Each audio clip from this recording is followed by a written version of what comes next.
Narcissists have this devious way of sneaking up on you and injecting problems and self-doubt into your life. And it's almost like they put a spell on you. And people tell me this over and over again, that it can take a long time to finally realize that you are not causing all the pain and chaos that they're bringing into your life. That you're not a bad person or some kind of loser who's so bad that you can't even see how you're causing these problems. Because the truth is, they are causing the problems. You're probably not the only person in their orbit who's hurting and attacking themselves. But when the day comes that you finally can see the truth, that this person is selfish and fickle and messing with you just to keep their ego afloat, and you set a boundary, well, look out. Because yes, while this will break the spell, temporarily at least, for you, the resulting abuse that narcissists tend to unload is going to be aimed at you. And this is when the temptation to fall back into subservience to them and into self-attack are going to kick in. So my letter today is from a woman I'll call Sabel. And she writes, "Dear Anna, I'm now struggling with a lot of anger and frustration because lately I understood, with the help of my therapist and my good friend, that one of my colleagues has been abusive to me for almost 5 years. My therapist suggested that this colleague may have borderline personality disorder. But the question is, how is it possible that I haven't noticed that there was something wrong with her and I let her abuse me verbally and emotionally for so many years?" I've got this fairy pencil here. I'm going to circle things I want to come back to on a second reading, but let's read through just to see what Sabel is telling us. What's the story here? She says, "I can understand that I was focused on surviving, but I was always letting her back into my life. It's so out of my character. I usually get rid of people who hurt me immediately. More likely that I would get rid of somebody too early rather than too late. And I lost so many good people this way.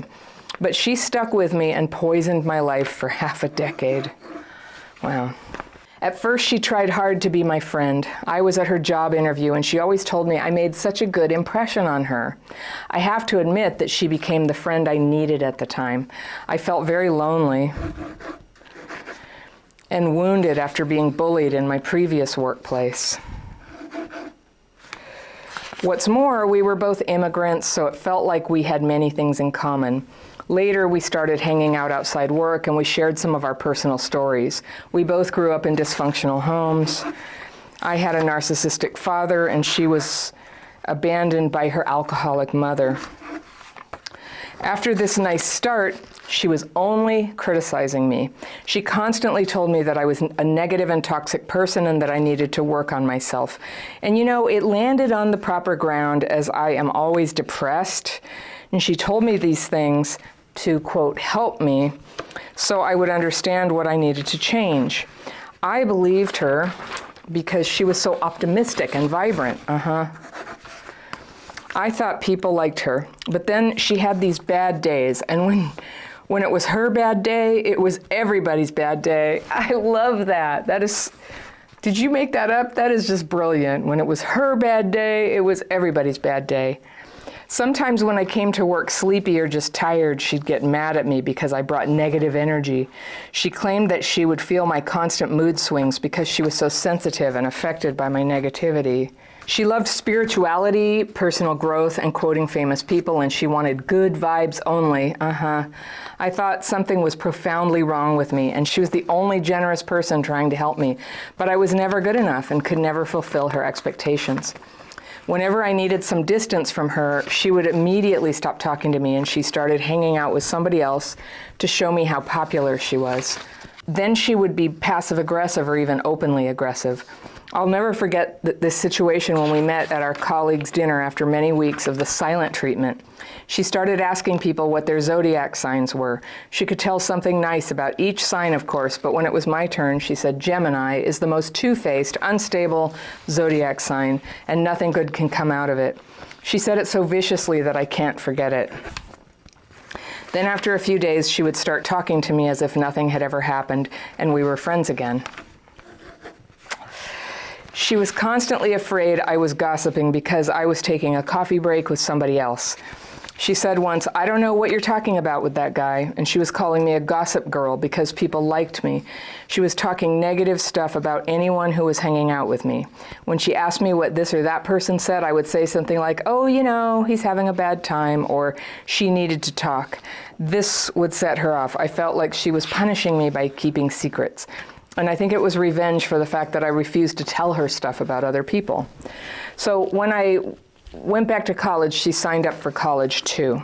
When I mentioned that I would take time off at the end of August, guess what? In 2 hours, I would get a message from our boss that she took some time off at the end of August. I felt like I was in never-ending competition with her, even if I didn't know what this competition was about and what the rules were. On the one hand, she was thanking me for teaching her everything at work. On the other, it felt like she hated the fact that I was better at work.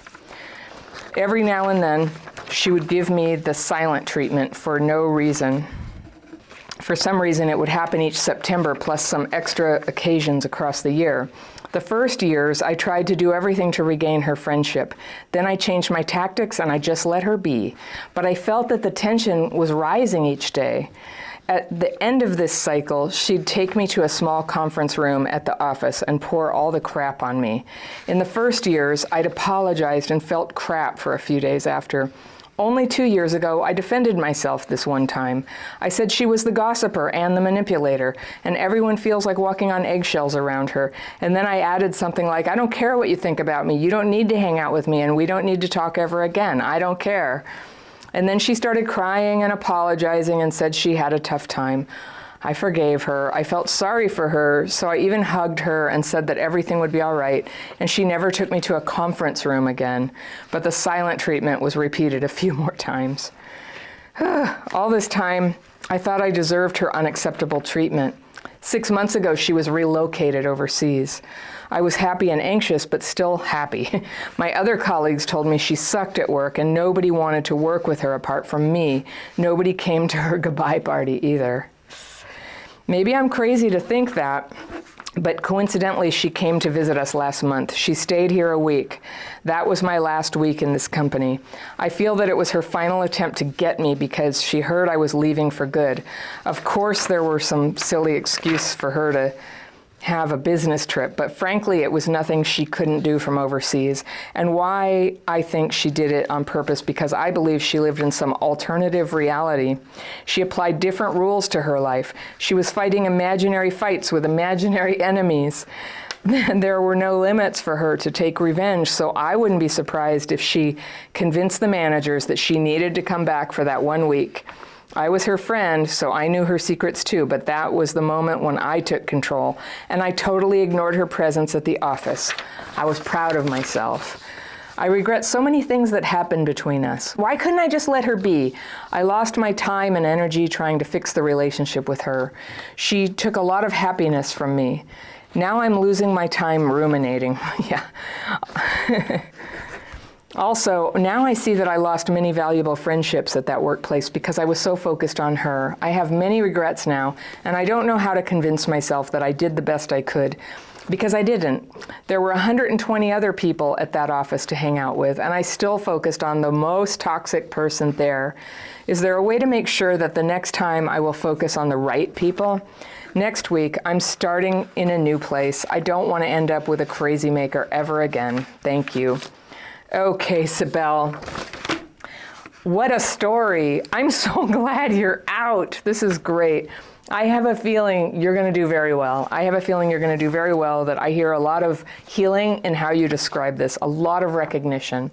You don't sound like somebody kind of stuck in this story anymore, but I get it. It's hard to process, like, why did I do this? So let's just break this down. Okay, you have a therapist, great, and your therapist thinks this is borderline personality disorder. And I don't have a license to diagnose. Your therapist does. And so that's sort of intriguing to me. I thought it sounded a little more like something else, like narcissism. It sounds pretty classic to me, but who knows? I'm always telling everybody, diagnosing people, whatever, because it doesn't really matter what you call it. What matters is how it affects you and what you're going to do about it to change your life and stop being suppressed and oppressed by people who treat you like that. That is the thing. So I think we're all in agreement. Yeah, this was not good. So you're just wondering, like, how did it take you so long? So you said in here that well, first of all, you were both immigrants, and also that you came from a dysfunctional family. You had a narcissistic father, and that's the deal, Narcissist parent primes you to be able to tolerate narcissists in later life. That's the deal. It creates a certain kind of dynamic. Sometimes it's codependent. I think that's a little bit what you're describing here, but you're describing something more, and it's just a weird way that you were crap fitting to this, where she would accuse you, you would believe it, she would get her feeling of being good and accomplished by putting you down. And you guys kept going like that. You would just keep donating your energy and self-worth to her, to the bottomless pit of her need, of her demand for your supply, of self-esteem, of confidence, of knowledge. And she reminds me of some people I've encountered with the sort of like positive, positive thinking, spirituality, all that stuff, the optimistic and vibrant thing. A lot of people call this toxic positivity.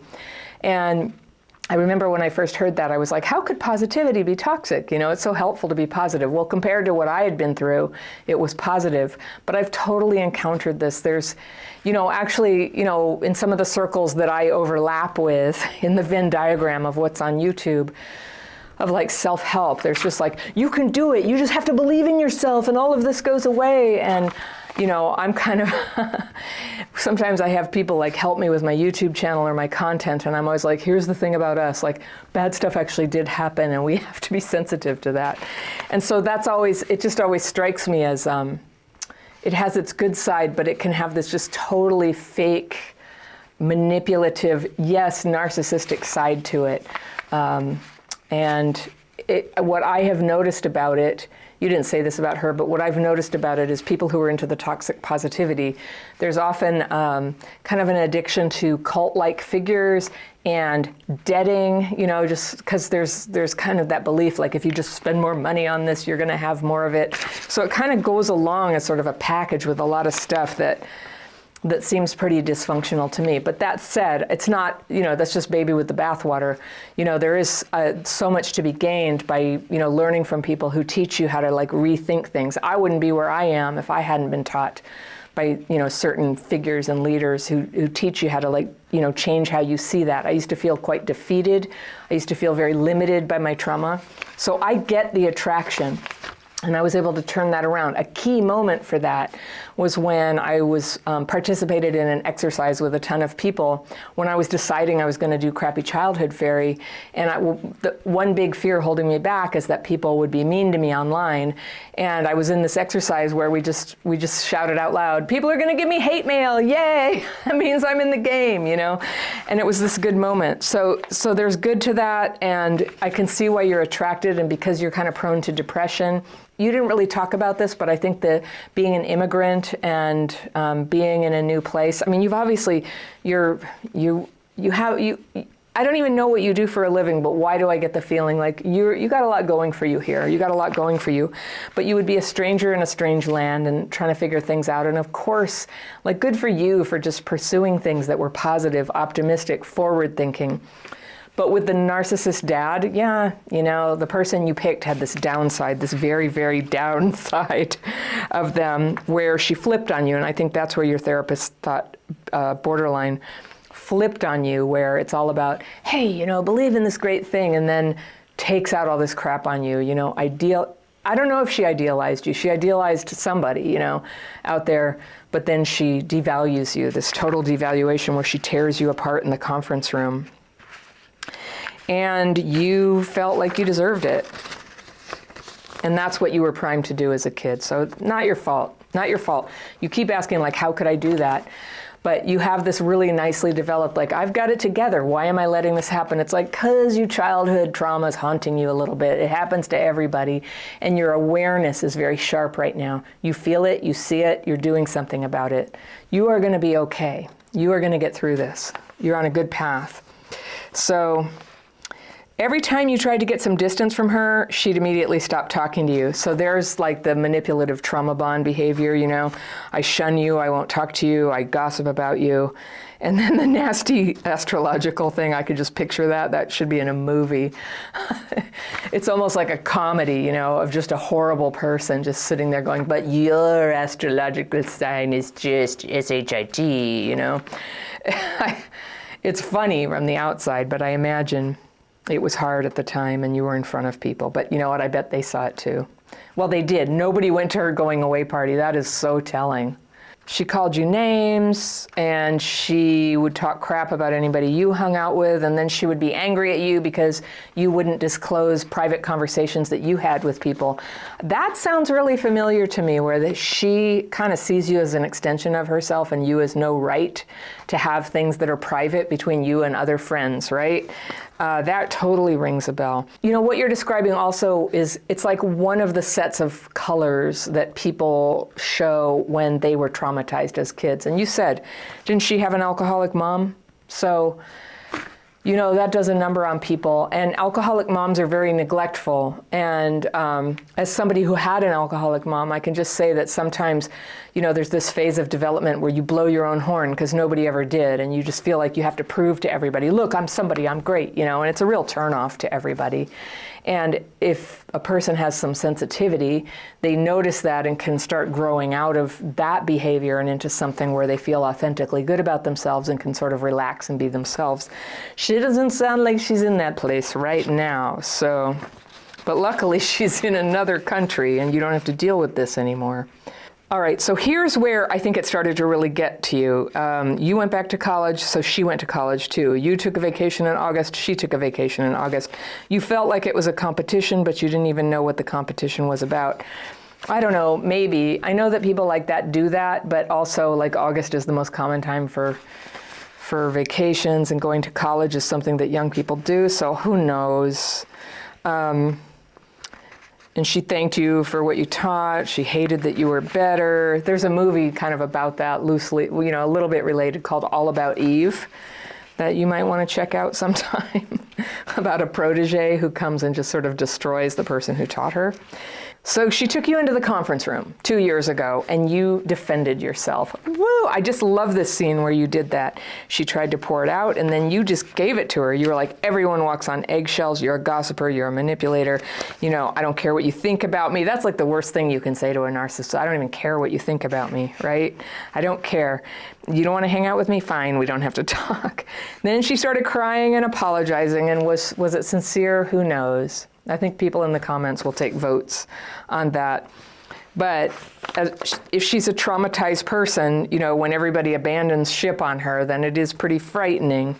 But still, she's no friend of yours, is she? So she started again with the silent treatment. I am not a fan of the silent treatment. I just did a video about it. The silent treatment is manipulative and cruel and not acceptable in a relationship that anybody intends to continue and, you know, cherish. It's just not acceptable. So you thought you deserved it, but 6 months ago she went away. I don't think you thought you deserved it. I think that you started to rise above this when you stood up to her. So I think you're stronger than you know. But yeah, she had different rules for her life. She was fighting imaginary fights with imaginary enemies. Bullet points from Wikipedia, narcissist, right? There were no limits for her to take revenge. So you wouldn't be surprised if she convinced, you know, so she came back just to get you. So this is where maybe she did. I don't know, she had no other friends, right? Who knows what she was up to? But you know what? Your attitude of like, I don't even care, that is the correct one. Her actions have no meaning anymore to you. They just have no meaning. It doesn't matter because she's fighting an imaginary battle. If it's with you or somebody else, who even knows?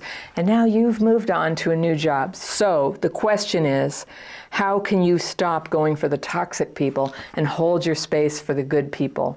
And the way you do that is by what you're doing right now. You're opening up the story for input. You have a therapist. You're sharing it here on YouTube with like thousands of people. Thousands of people will watch this. Many will weigh in and talk to you about it. But to face honestly What were the red flags that you saw? What were the conditions that made you vulnerable? I heard you say you were lonely. It was kind of what you needed. You know what I've noticed is that when we're the most lost is when we're the most vulnerable to sort of narcissistic abuse, because what we sometimes gravitate towards, and sometimes in a positive and it works out well way, is to strong leader people. People who are like, this is what we're gonna do, this is your program, sort of like the army, or getting into 12-step recovery or something with a strong sponsor. It's like somebody lays out the plan and you just do what you're told. And that can be very helpful. And then the second phase of development that comes after that is where you begin to individuate again. There's actually a movie I love that's about that progression where you get told what to do and then you individuate again, and it's called The Master.